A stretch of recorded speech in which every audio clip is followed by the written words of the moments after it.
and what teams were going to focus on to minimize his productivity. One of the things Absolutely. that they minimized in terms of his productivity was cutting off the transition makes which that's what he's good at. And then two, making him become a half court player where he's going to have to shoot either mid range or open jump shot, a la what happened in Boston when he had Rondo. And Yep. everybody used to sag off Rondo Yep. and dare him to shoot. So when the coach realized that there was something that was going to be exposed, and he saw it early, he had seen him already as a player. He knew what he could and Absolutely. couldn't do. He coached against him, so he knew what he wasn't capable of doing on the court, Right. or the things that he was not comfortable with doing on the court. So for him to oblige and provide him with the necessary people to to make his game better, a coach can only do what a coach can do within those hours that they're coaching. Absolutely. But once you're off, if you decide that you're not going to get to the gym early to work on that shot early, if you decide that you don't want to stay late, you want to hang out in a club and all that stuff, well, then your game is going to take a hit. You're going to remain the same player you are. Your skill set is going to be minimized, and you're not going to get better. Your development is stagnant. Yep. So that's not on Doc Rivers. There is coaching decisions, like you said, that he made that we both felt, oh man, oh yeah, he Yeah. definitely left them in too long. Like, Right. okay, But but those that's are just real yeah, quick. but But this those are ones as a coach that you can kind of understand and relate to and accept as a mistake, a coaching right, mistake, right. because it happens We're talking everywhere. about we're talking about what he has not done in his game Mm-hmm. since high school. Yep. So he might have shot the ball a little bit more in high school than he did in the pros. Mm-hmm. But even when you look at him in college that one year, 80, 70 something percent of his points was around the basket. Yep. They weren't Not jump jump shots. shots. They Basically, the weren't three first 2 pointers. years in the league, he didn't shoot one 3 pointer in a 3 point league. Yep. How is that possible? The So coach, that doesn't come previous down. coach had to tell him, "I want you to shoot 2 or 3 a game. Right, I don't care right, if you right. miss it, you brick it, whatever. I just need you to shoot it." Listen, and listen, there's not too many players, whether you were high school guy, collegiate guy, or pro, that wouldn't love to be on the team where the coach said, no, no, no, I want you to shoot. You got that right. There are teams that I've been on, and I know you've been on, where they like, listen, I need you to distribute that ball. Right. I ain't worried about you scoring. Right. I need you to, and you know you can score. Mm-hmm. So here you are on a team where they telling you, no, I need you to shoot. I want you to shoot. Right. And And you teams still say, won't. I dare you to shoot. And the team say, I dare you to shoot. Yeah. He still won't shoot. Still won't shoot it. So, I'm not, I mean, this whole saga with this dude, Yep. it, there's an unprofessional part to it. But then again, Extremely unprofessional. yeah, but he's not the first. He's not Yeah, the he's not first the coach first. that Definitely not. decided to sit out and they don't. I mean, Charles Barkley told them he wanted to be traded from the Sixers, Right. but he went to work every day. John Wall just said the same thing with the Houston Rockets. I don't think this is the Went to spot work for every day. me. Let's work on getting me traded out of here. But I'm gonna come to camp. I'm gonna come to work.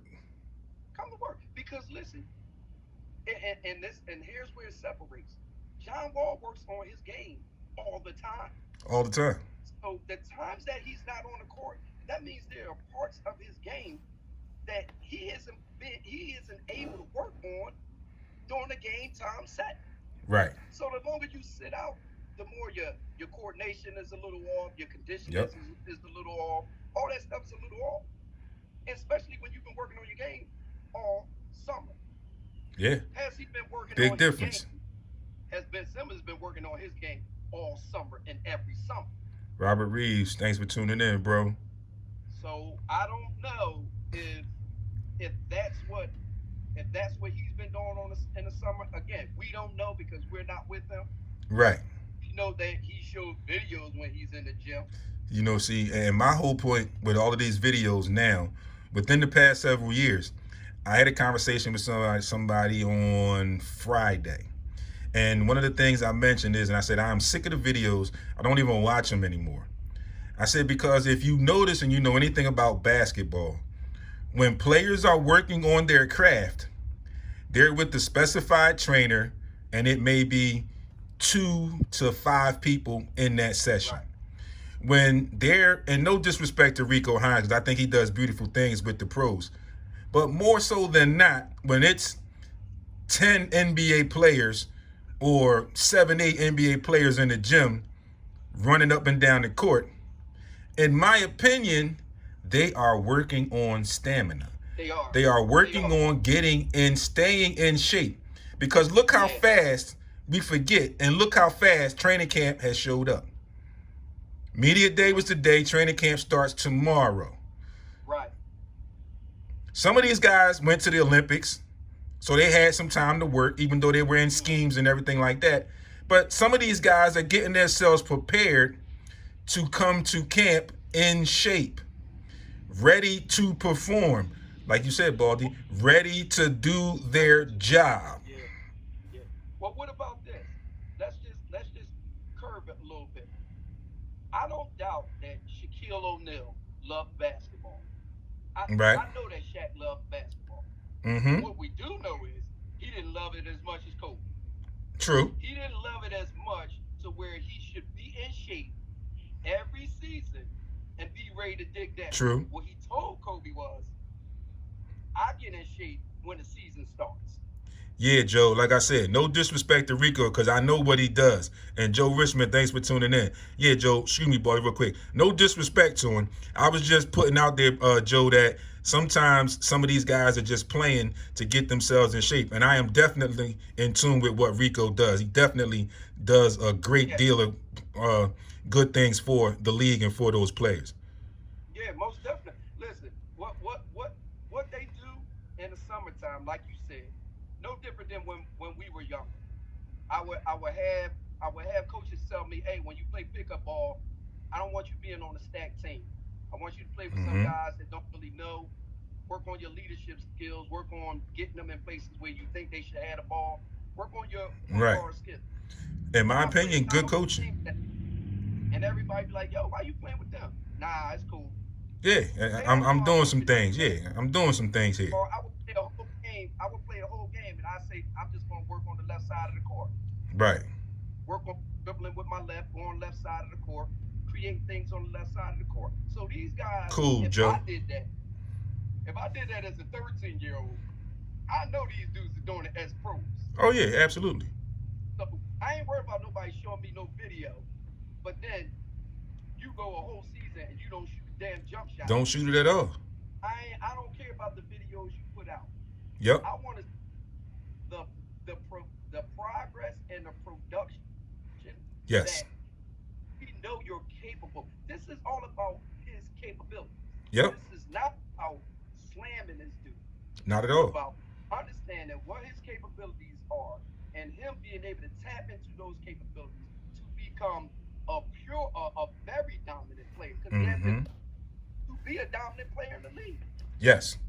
A mid-range jump shot makes Ben Simmons unstoppable in an NBA. Yep. A mid. Definitely. He's one dribble, 2 steps at the basket from a step above the free throw line. Yep. Could be a killer from there. And he gets to the elbow, and he can knock down the elbow jump shot. Team's going to have a problem because 6'8", he can shoot over guards. Yep.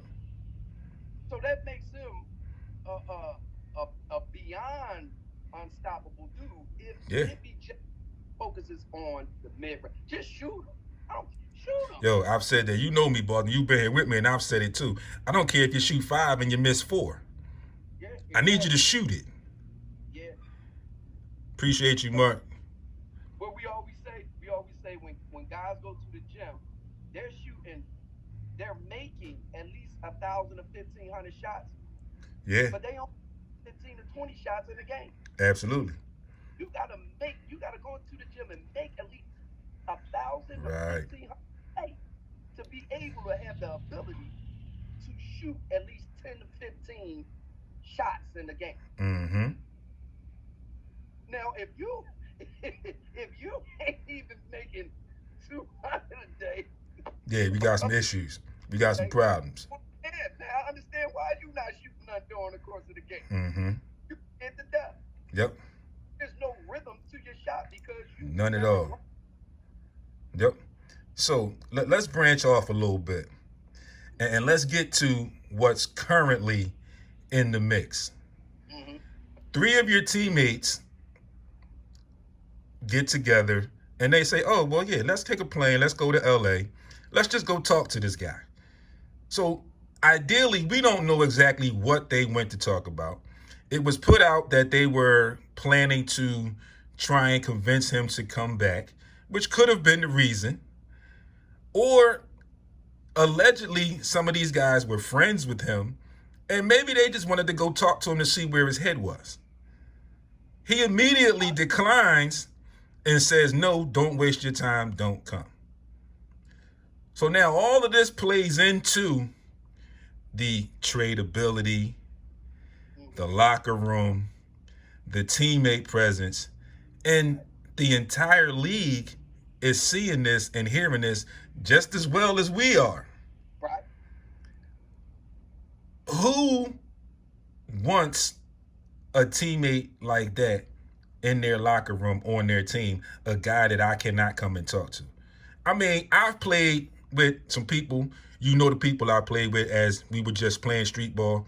I've played with guys that have played professionally, semi-pro. No issues when they said to me, yo, Wayne, listen, next time you dribble that, don't pick your dribble up so soon, this, that, and the third. I got you. For the sake of the team, for the sake of the game, I was accepting of that. I've been on teams when I had to say to people, yo, next time, take a dribble or two before you shoot that jump shot. Move in some and then work your way back out. Don't just stand wherever you catch it and just fire it away. So for me, putting my player hat back on, Right. I don't want you in my locker room. Well, let's think about it, D. Everything you just said wraps around the concept of you being someone that's coachable. True. And I'm in a way where you're coachable in a sense where you adhere to criticism, Mm-hmm.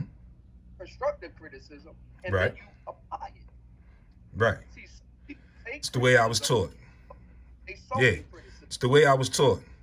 Yeah, they become disoriented, maybe not on the shell, but Mhm. interior wise is disoriented. So mentally they out the game because what you told them was not what they wanted to hear. But they're physical, their body is still on the court. Right. They still on the court, but they done checked out already. They done checked out. So when we talk about guys that are coachable, Mm-hmm. in this culture of basketball guys who are already up in paper, Yep. it becomes kind of hard to coach these guys. Mhm. And I'm talking about giving them information and then Yep. them apply. AI was the same way. Absolutely. He couldn't. Exactly, Rob. Nobody wants that in their locker room.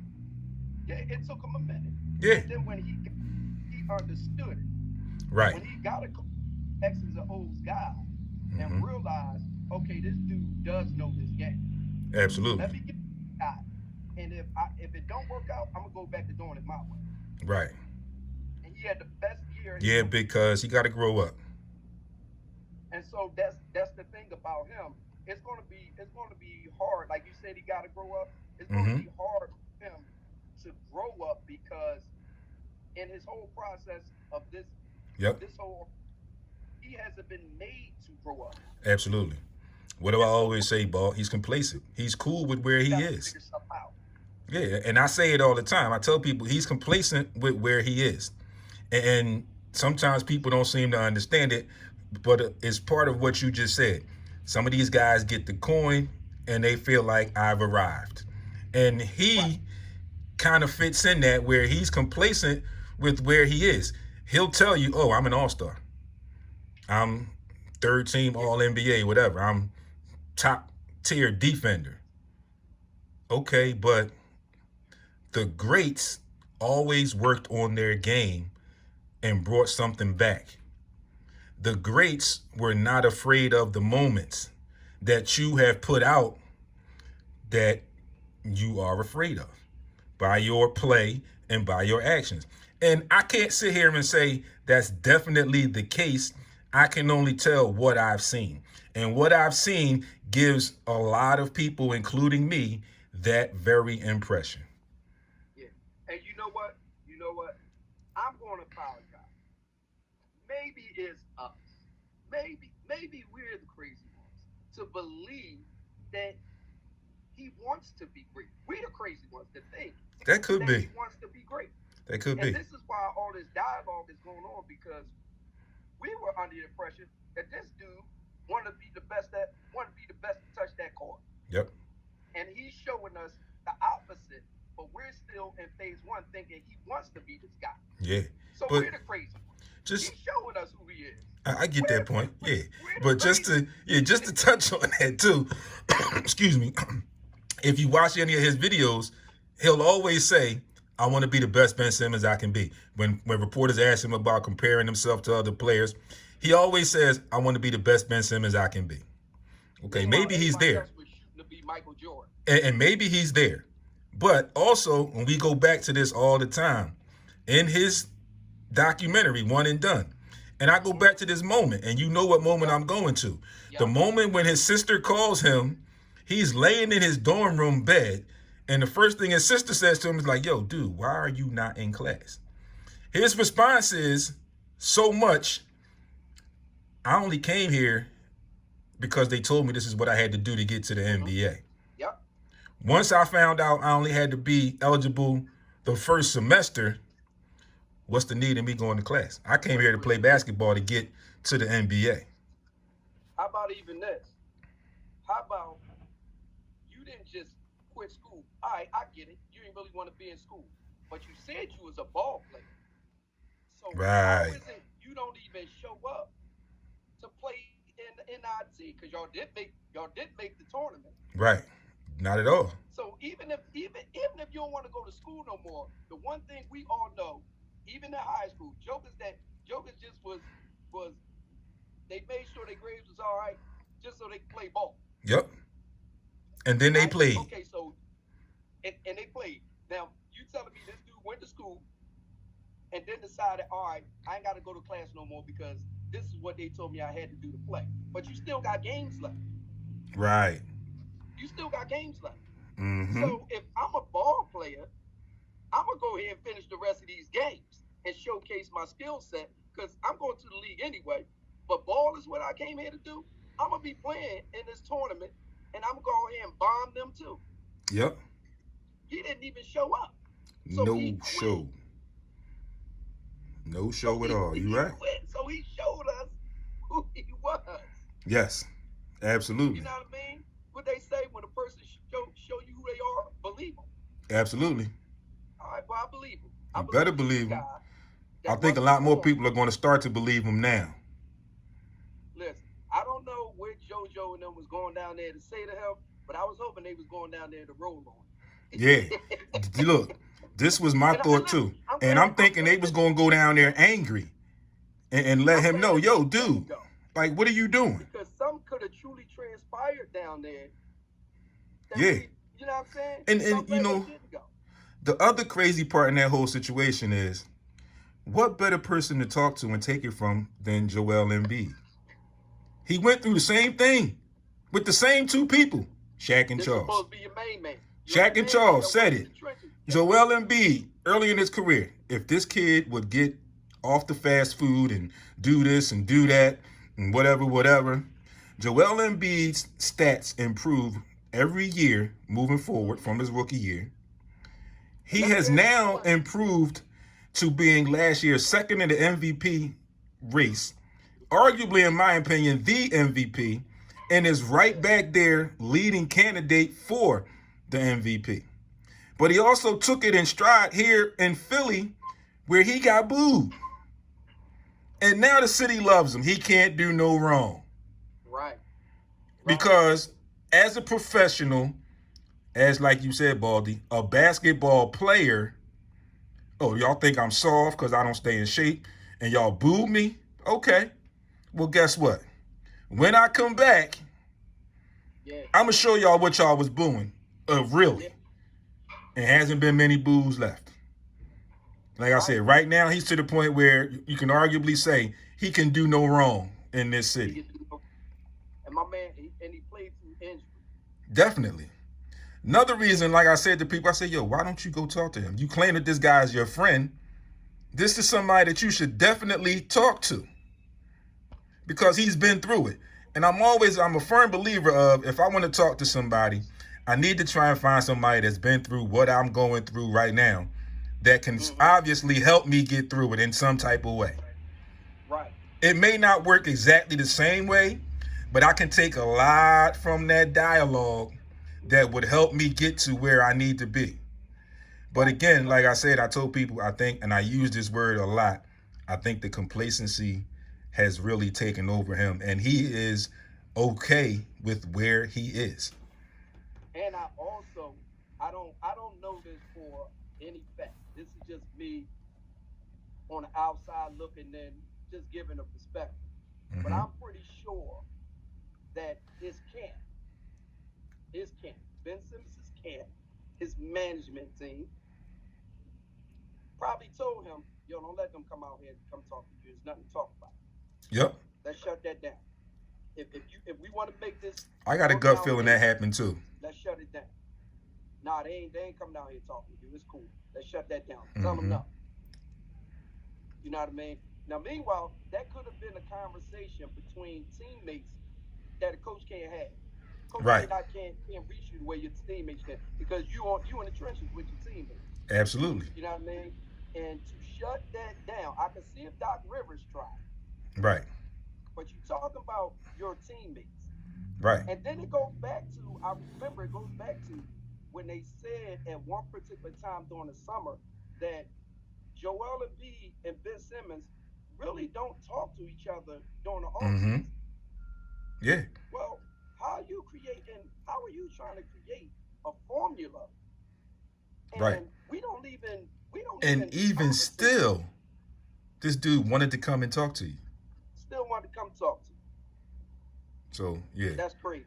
It's a lot there. So, hey man, it's a lot to digest. It's a lot going on. We gonna keep our ears to the madness. Absolutely. We gonna keep putting our perspective on it. Oh, no doubt. What the facts are. Yep. And distribute the facts as they come, and we can all digest it however we want to digest it. But the more different perspectives we can get on it, the more we can wrap our brain around what the possibilities of what's going on is going on. Absolutely. My brother, I'm about to get yes, sir. Game. Yes, sir. But always a pleasure. Yes, indeed. No doubt. I love you, brother. Love you back, homie. I'm still dialed in. I had an earphone in and I'm listening. All right. Thank you, homie. All right, my brother. Appreciate I'll call you. You later. All right.